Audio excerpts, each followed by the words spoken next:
Hola, mucho gusto. Somos estudiantes de la Universidad Nacional de San Agustín. En esta ocasión les presentaremos lo que es la norma internacional de información financiera, la NIP 2, que son pagos basados en acciones. Introducción. Especificar la información financiera. ¿Qué quiere decir esto? Que cuando se lleva a cabo una transacción de pagos basados en acciones, la entidad que refleja en el resultado es cuando en el periodo y en su posición financiera lo afecta de pagos basados en acciones. Los bienes y servicios recibidos se valoran a su valor razonable.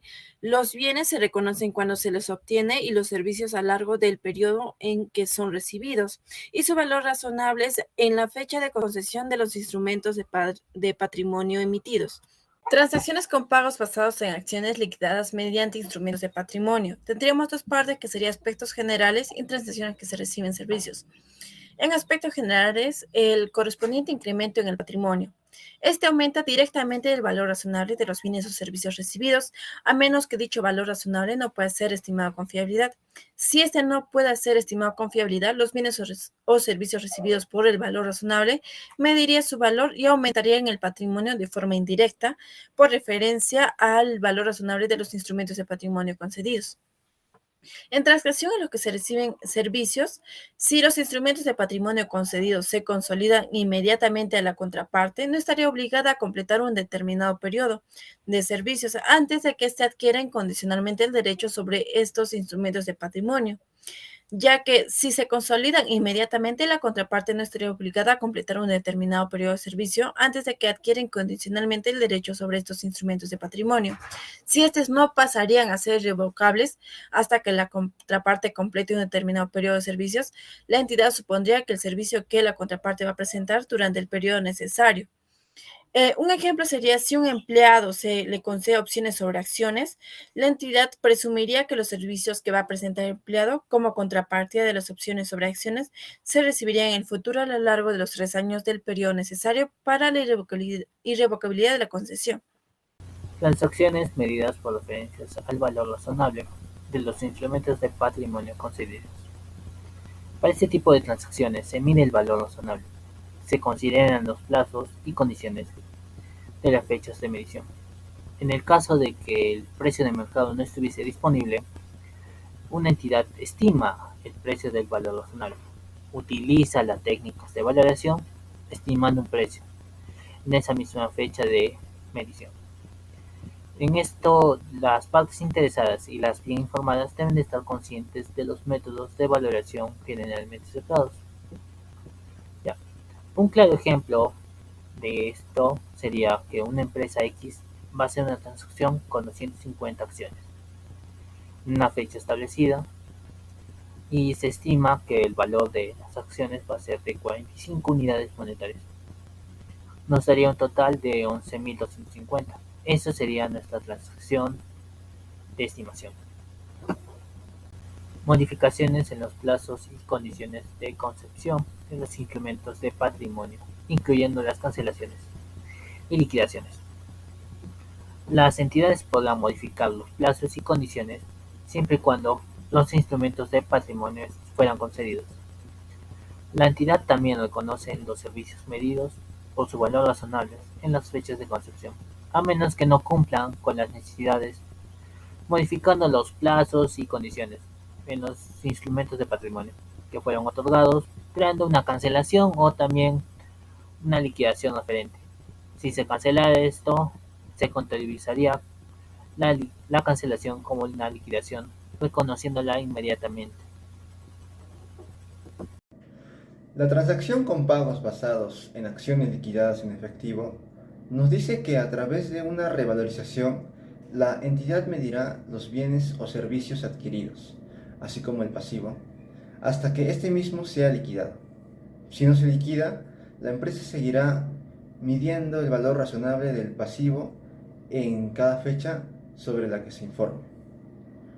Un ejemplo sería que una empresa permita a los empleados derechos sobre X cantidad de acciones como parte de su pago. Este pago dependerá del precio de la acción, ya que este cambia constantemente, dándoles el derecho a recibir un pago en efectivo a futuro mediante una concesión sobre estas acciones.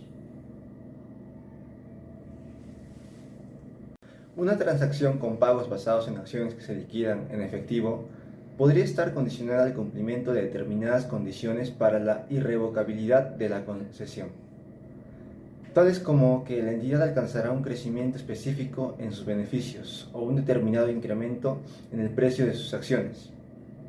Las condiciones para la irrevocabilidad de la concesión se tendrán en cuenta ajustando el número de incentivos incluidos en la medición del pasivo que surge de la transacción.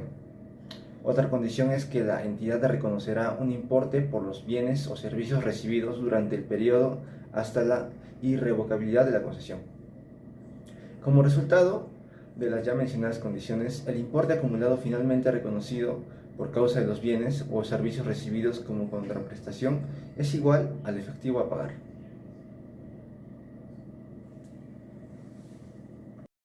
Continuamos con las transacciones con pagos basados en acciones con alternativas de efectivo. Bueno, las leyes fiscales pueden requerir que una entidad retenga un importe de los pagos basados en acciones de un empleado y lo transfiera a una autoridad fiscal. La entidad puede retener acciones por el valor de la obligación fiscal, considerando una característica de la liquidación por el neto.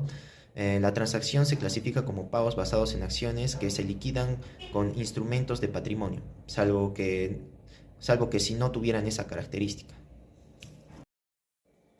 Bueno, empezaré a hablar sobre las transacciones con pagos basados en acciones con alternativas de efectivo, que se divide en dos, y en esta ocasión hablaré sobre las transacciones con pagos basados en acciones en las que los términos proporcionan a la contraparte una opción de liquidación.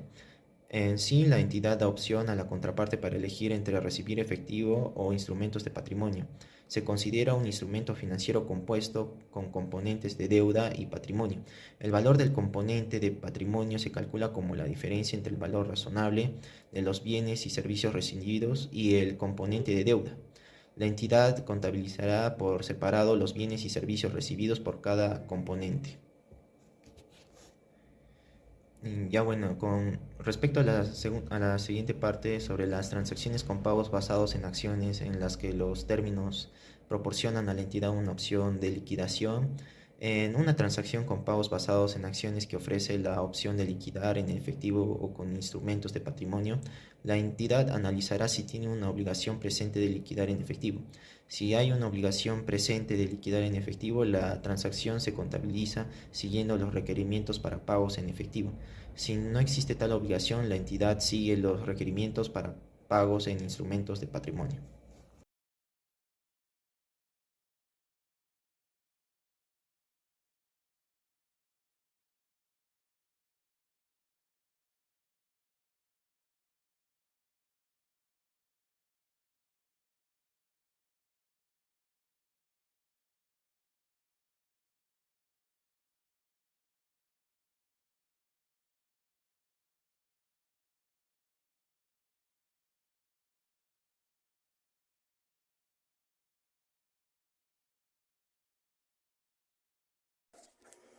Siguiendo con la NIF2, ¿cómo se conocen las transacciones con pagos basados en acciones liquidadas en efectivo o en instrumentos de patrimonio?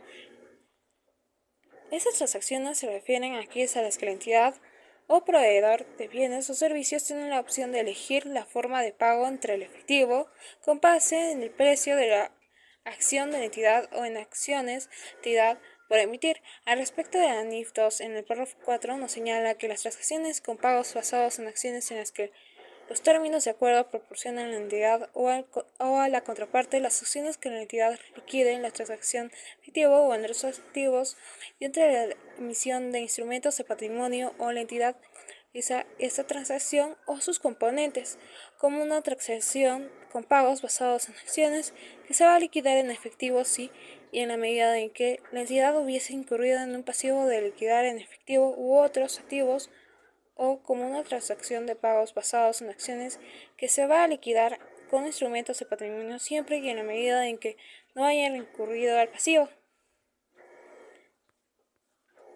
Siguiendo esto, cuando la entidad tiene la opción de elegir, la entidad debe reconocer el pasivo si se determina en esta tiene la obligación de pagar en efectivo o en respecto de incrementar el pasivo a lo largo del periodo de consolidación, si la entidad debe de liquidar el instrumento de patrimonio a través de la emisión de acciones o el pasivo debe de de ser transferido al patrimonio.